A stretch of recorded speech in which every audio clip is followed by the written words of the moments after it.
The reality is if you're training your ass off, right, but your hormones are still tanked, like you're not building any muscle. Pulling back. And, with women, if they've shown that they've had hormonal issues, so if I've had them in the off season, got them fixed, and then they want to prep, I will not usually bend this rule. I'll do 4 weeks of push, 1 week of a cortisol reset. I add like 50 carbs, 60 carbs back. I pull all hit cardio. I pull any fasted cardio so they can sleep in later. And we focus on, self-care, more baths at night, deep breathing, meditation. I pull their reps back to about probably, 3 reps in reserve.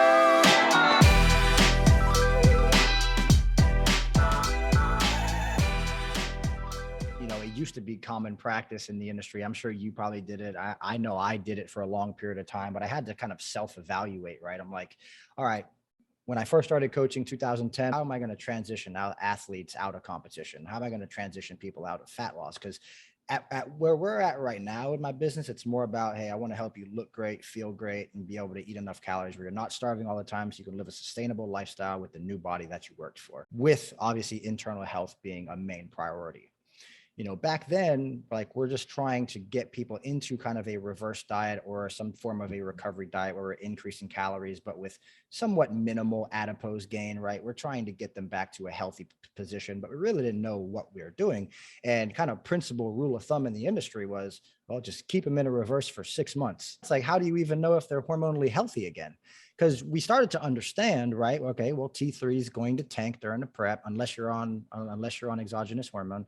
Testosterone is going to tank during a prep. It's very likely that we're going to experience some relative estrogen dominance because at some point, if you're stressing the system enough, progesterone is going to tank in a prep, right? And you would start to feed those women up that are already estrogen dominant, and they just start to gain fat very rapidly. Right. This was the main reason why 3 years ago I invested in your course, was because I think the title of it was like, why the reverse dieting isn't working. Right. And I was like, what does he mean reverse dieting isn't working? Like, I'm totally in this, like I'm going. And so a lot of the stuff that you talked about was just really hit me. And I was like, wow, this is why some women are gaining exceptional amounts of body fat, even though we're kind of slower, going at a slower pace. They shouldn't be gaining as much. Some women are developing insulin resistance very, very quickly because I'm already checking blood sugar and all that stuff. But I guess, what was it for you where you're like, hey, just reverse dieting people is just not enough. Like we have to take a deeper look to look at the systems so that we can obviously get them back to health at a faster, I guess, more sustainable way.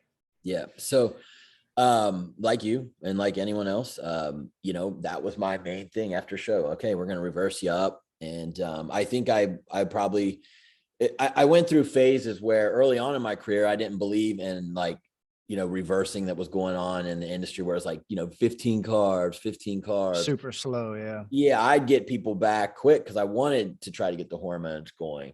And I remember on bodybuilding.com, Alberto Nunez and I kind of went back and forth and not arguing, but my stance was get the hormones back. And his was, no, you want to take your time and reverse, keep them lean. Yeah. And about 2018, I was at a seminar with him and he came up to me and said, you were right.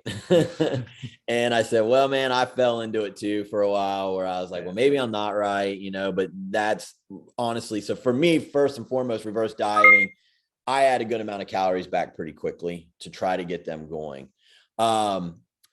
When the system is bogged down or dysfunctional from prep, like you said, you're going to have usually for women more estrogen dominant, thyroid is going to be down regulated. So you got to find that balance of how much to add back and where, but it's important to understand what hormones are down and you can support. I'll use our Jumpstart. It's got chasteberry, it's got Humanifort, and it helps get the hormones for the females back quickly. And I usually have someone's period back within 4 weeks post show. And then the body starts behaving much better. So, and I put things in play too while they're dieting so that they keep their period longer. I'll use chasteberry during prep, or I'll use our Jumpstart, and that'll keep that signal better. They don't lose the period as quick. And so they can get it back faster. And so then that reverse is more successful. But what I was seeing was, nothing was done in terms of the hormones, it was just, here's your diet, here's your nutrition. I'm going to 10 carb you every week, and hopefully you can stay on it even though you're starving.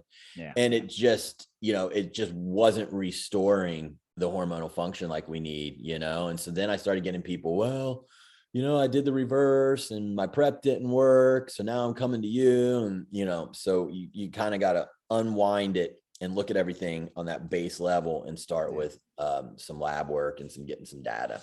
And something that I noticed, and I'm happy that you brought this up, but something that I started noticing early on was that there was almost like this direct correlation, because I specifically was working with natural females and natural males. What I noticed was that with the female clientele, like, I guess the healthier we could diet them, right? Like the more breaks we could implement, the smarter we could diet them, how many diet breaks we added in, like how many real, I've heard you mention the cortisol reset. So that's kind of maybe what it was doing, right? Is helping to lower cortisol, get the hormones kind of come back and then dive right back in. What I noticed was that there was almost like this direct correlation with, if you lost your cycle 8-10 weeks out, it took longer to get it back later on. If you lost it, you missed one cycle, you'd get it back like immediately after the show. As long as you did it right, you didn't, push them extremely hard, it would come back a lot sooner. Did you start to notice the same thing in terms of when they lose it, when they get it back? This does stem from like the relative energy deficiency in sports research and stuff like that with female athletes. But what I'm noticing is that a lot of coaches are transitioning their clients into a reverse diet, but they don't actually taper training back, and they don't pull back enough to actually allow the system to catch back up or to fill the hole that they've dug, right? So they'll just keep them training. Some of these trainers got girls training lower body 3-4 days a week, and it's like, she's never going to recover. And these are also the same ladies that haven't had their cycle for over a year, right? So I guess my question to you is, what's something that you do that's almost more maybe tradition inside of Scooby Prep and some of the females that you're coaching, to basically make sure that, hey, we're working on getting hormones back, but as we get hormones back, we also have to taper down exercise so we can kind of meet in a good position. Because the reality is, if you're training your ass off, right, but your hormones are still tanked, like you're not building any muscle. So what are some things that you're doing that are like helping kind of realign the system afterwards? Yeah. So, I mean, post show, you hit the nail on the head. The training has to be pulled back, and I pull it back in a pretty big way. If they were doing 4 days, I'll drop it to 3. If they were doing 5, I'll do 4. And the only way I determine, that is how well do they recover, and, how resilient is their body. So I have plenty of women who I only train 4 days a week, in prep. So, I think when you're looking at the prep that way, training needs to be pulled back, and there's a lot of ways to do it. You can do less frequency. You can control their reps in reserve. You can do both. And usually I put in a system of reps in reserve at 7. 3. So an RP of 7, reps in reserve of 3. So I'll start that the first week out with lower, obviously, frequency too. And then as they start to feel better, I'll allow that to get up maybe to a 9. But even at 4 weeks post show, I'm still not allowing drop sets, forced reps. Like, I don't want that mTOR pathway really pushed and stoked. We want to pull all that back, get the parasympathetic more driven, and get the body resting. So it can't just be, oh, I was fed up, but then right after the show, it's like, let's push immediately for more muscle. It doesn't work well with females. You need to pull back training, you need to pull back cardio.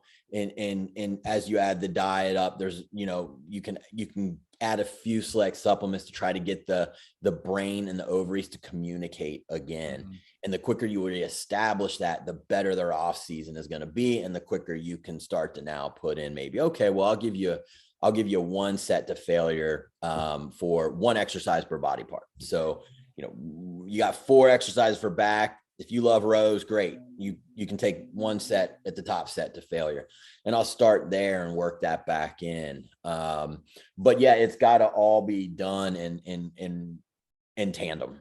And so, if you just do the nutrition without pulling back on training, generally speaking, it's not going to get them to where they need to be.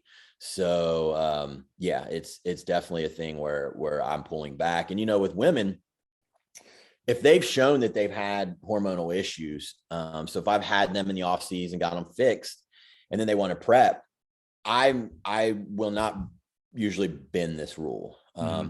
I'll do 4 weeks of push, 1 week of a cortisol reset. I add like 50 cars, 60 cars back. I pull all hit cardio. I pull any fasted cardio so they can sleep in later. And we focus on, self-care, more warm baths at night, deep breathing, meditation. I pull their reps back to about probably, 3 reps in reserve. And we'll do that for a week. And then we'll push back on. But occasionally they drop still during that week. So I'm like, okay, let's repeat it again, and I'll ride that out and then come back. If they gained a pound, I just pull it back and we get rolling. But sometimes the body even gives up more body fat with that cortisol down and the system working better. So then it's like, okay, I'm just going to hold here for another week. So, but 4 and 1 for any women who have had issues is kind of my like standard rule these days. And I know, many coaches say, well, you shouldn't deload until you feel it. Sometimes with them, it's too late and then you're screwed. So I just like 4 and 1. And I tell someone, listen, if we need 16 weeks, well, now you need 20. That's just the way it's going to be. But at least you get 5 weeks of the prep where you're more better fed, you're not starving, you're not having to get up and do cardio. So, it's a give and take, but so those are some of the things I put in place to kind of help this along. Yeah, I actually love that. And I think it's genius. Do you ever intentionally, because obviously I think most people would be like, yeah, I understand I got to increase calories, but actually pairing it all together to break it up into phases is really very, very intelligent. I wanted to ask, have you ever paired that break, deload, cortisol reset week with the period week? No, I haven't, but it could make sense. A lot of women have lower energy, leading into that.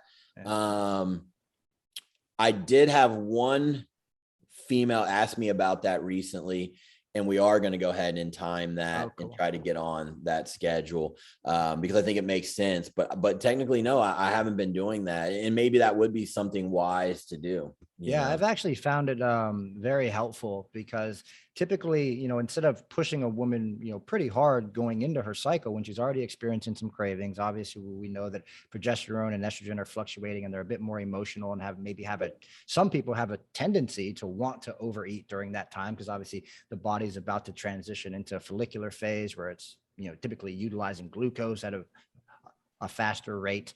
Maybe they are developing some cravings. So there are times when I'll say, hey, literally every cycle that you have, like we're going to adjust to having this break. And then we're actually going to push pretty hard for fat loss for the next 3 weeks. Then we're going to go back to a break, push pretty hard, come back.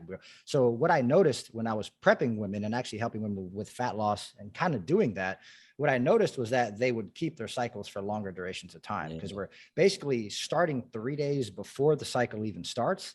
And then about 3 to 4 days into it, and then we end it. So we're kind of feeding the body, not working against it, but working with it. And I loved what you said there is actually, hey, let's be proactive here. Let's not be reactive because you and I both know when you find the oh shit, you're like, oh, it's too late now. Now we got to pull everything back,